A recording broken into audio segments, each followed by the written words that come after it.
Hello, this is Anastasia from Oniverse, and I'm here to talk about my obsession right now, which is Infinity Nikki, just like the title should say. Woo! So I actually already made this video back in December, but you know, I got distracted because the holidays showed up, and then I had some sort of midlife crisis thing, so that put it up, and by the time I was like, hey, I'm gonna have the courage to finally do this video, enough time had passed that I found the video cringy and was like, I'm just gonna redo it. So here I am again, redoing this video. But yes, so as I mentioned before, I only have 15 minutes to talk because I'm not verified, so I'm going to try to go as fast as possible. Infinity Nikki, that's the game that I'm playing currently, right? Yes, that is the game that broke me, because apparently I'm in gacha hell and there is no escape. No, so I am not only playing Star Rail, which just recently came up with an update with that, so now I'm juggling a whole bunch of things, but that's okay. Star Rail, and then Fate Go, which I'm a little bit behind, I'm sorry. I've been playing you for years, I'm too distracted by new things. But I'm still committed, I promise. Yes. And then there's Final Fantasy VII, which, I don't know if you can truly count that I'm playing that anymore. I got it and was playing it, but off and on, and I'm not doing a very good job about consistently playing it. So yeah. And now I'm playing Infinity Nikki. And the reason why it's the game that broke me is because I went and got a PS5 for that. I paid the money, finally, to get this game. I don't know why it was Infinity Nikki that broke me, and not, like, you know, Final Fantasy VII, since clearly I'm interested in that. And I played the first game, but I haven't played the second part because I didn't have a PS5.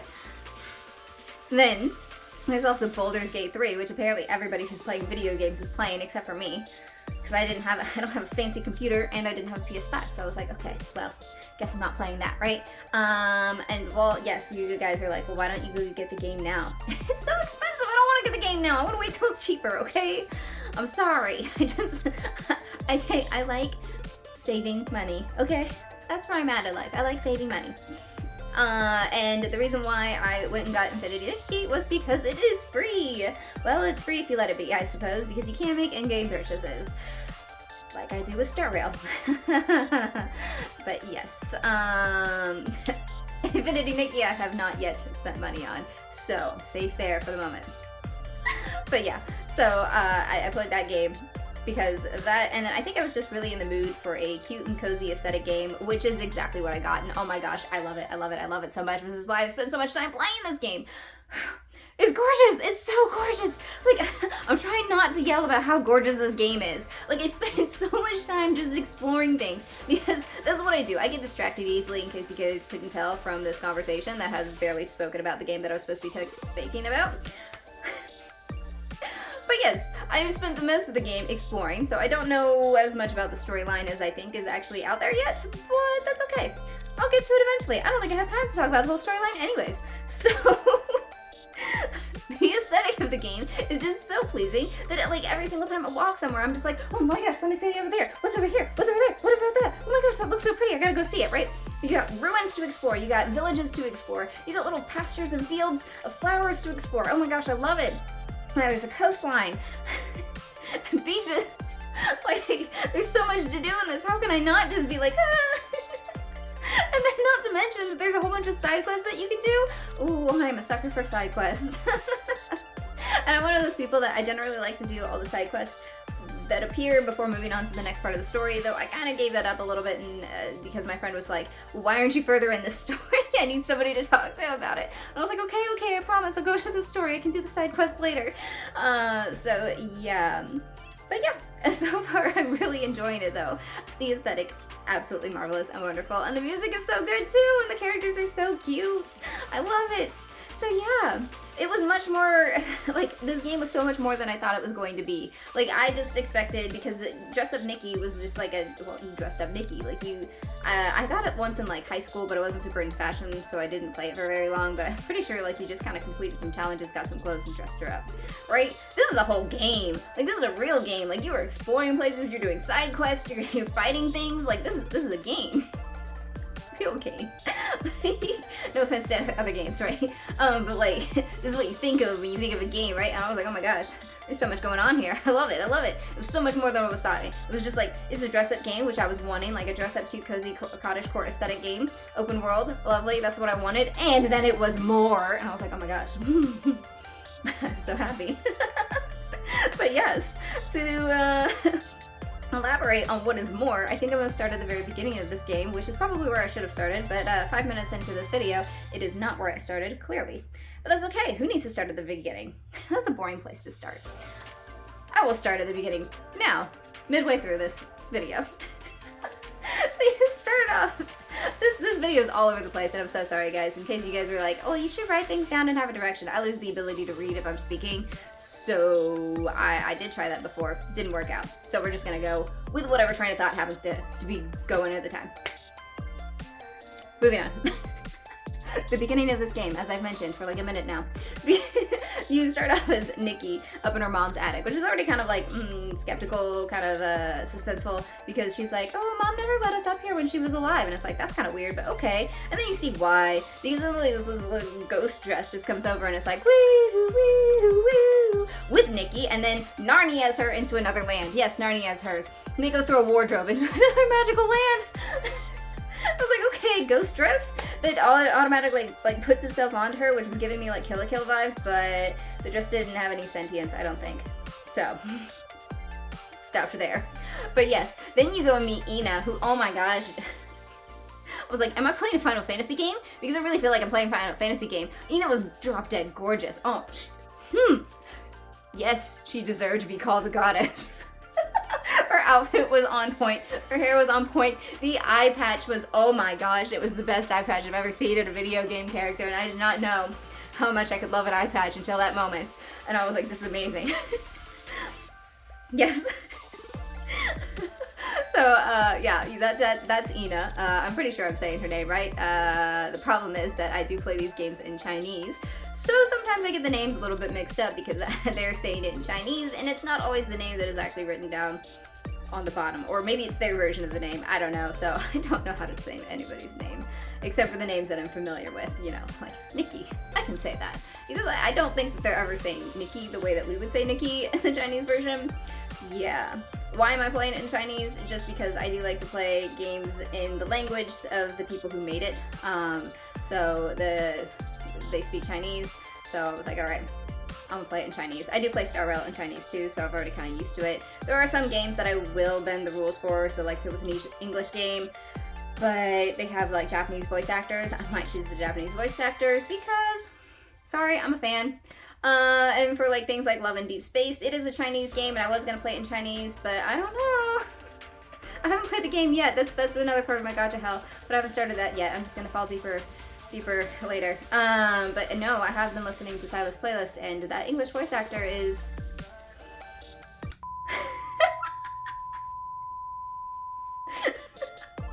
makes me think unspeakable things.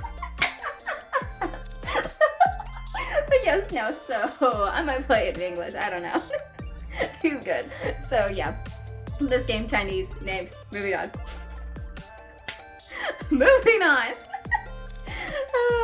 We can talk about Giovanni. We're talking about Silas, we can talk about Giovanni. So Giovanni might fit into my character type of guys that I like, solely because he has silver hair. I might have a thing for guys with silver hair, which I think a lot of women do at this point in time. So yeah, Giovanni has silver hair, but at first, oh, who even is Giovanni? I'm so sorry, y'all. We'll get to places. Giovanni is what is he? I guess he's like a wish. What do they call it? A wish plate paper maker. Either way, he makes these little origami bird things and he gives to you so you can make wishes. And he starts off as a really bland character.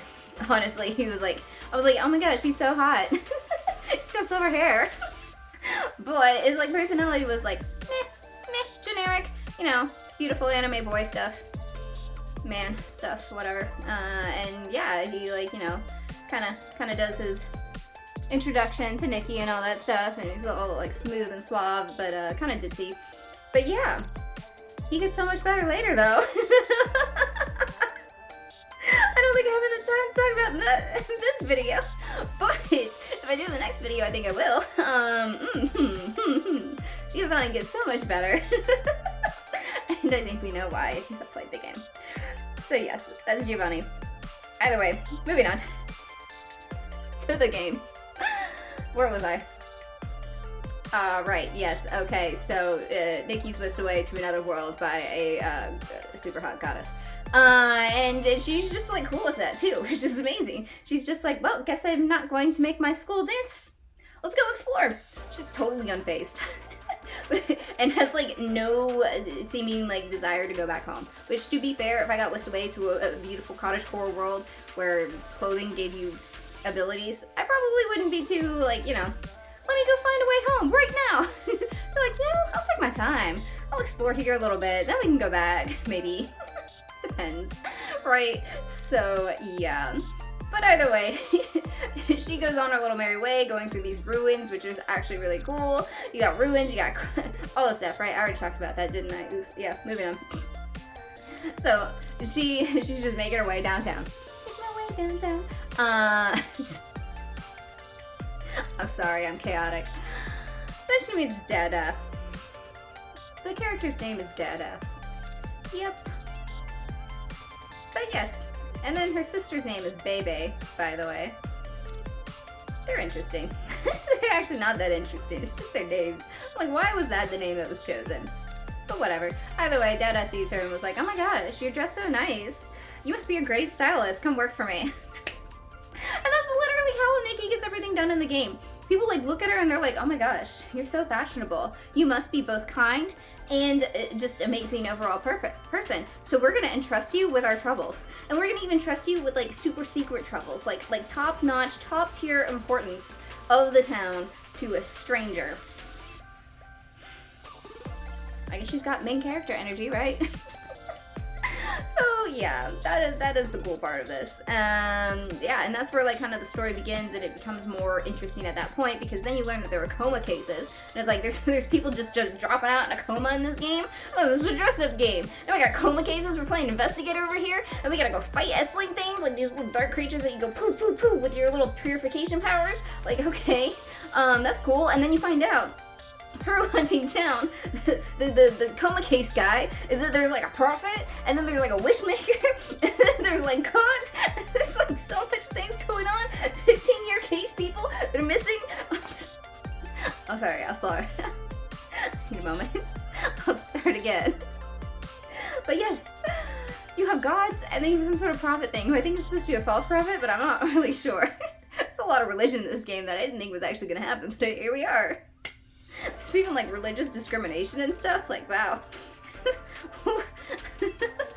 That's so much more than I thought it would be. But yes, you get the lore of the gods. There were once gods in this world, it's my understanding, but I'm not entirely sure. But there seem to have been multiple gods, but all I keep hearing about is the Wishmaker. Yeah, the wishing one, sorry. And they die in a battle, but you are given whim, or everybody in the world, well, some people in the world are given whim, so that they can make ability outfits to protect themselves. And it's like, okay, great, cool. So that's how we get whim, and that's how we have the ability to protect ourselves and to fight and all that stuff. And it was like, that actually makes really good sense. I like how the lore explained why we have the ability to make outfits that can give us things to do, right? Like, if you make a fishing outfit, guess what? You're a great fisherman now. You make a bug catching outfit, congratulations, you can catch bugs. If you make an outfit that looks like a bubble, then you can float. Whoop. Ability outfits. So, yeah. You got that lore going on, and I thought that was really cool. And it also was like kind of like sorrowful and stuff, you know, like the old gods are gone. But then you have their descendants, like you have the Feywish sprites, and then you have the, oh shoot, I forgot what they're called, but they're like pieces of clothing that are representations of people's hopes and dreams in those clothing. Yeah. At first I didn't like them, I thought they were creepy looking, and I preferred the Feywish sprites because I like little fairies, right? But the fairies might be evil, so maybe the pieces of talking rags, magical rags, are better. But then they hate each other too, so you got like, okay, we got multiple groups of people and creatures hating each other. There's like all these different factions and everything like that, and I was like, this is so much more involved than I thought this was going to be. Like, you got all these little differences and all these little disputes going on. And not to mention that, but then I just mentioned like something about the 15-year case that I didn't really explain on. I'm about to explain it just a little bit anyways because I'm running short on time. No! Either way, a whole bunch of stylists went missing for 15 years, and that's important for later. Maybe I'll touch on it in the next video because I've run out of time. Sorry guys for the chaotic video. I'll see you later. Bye.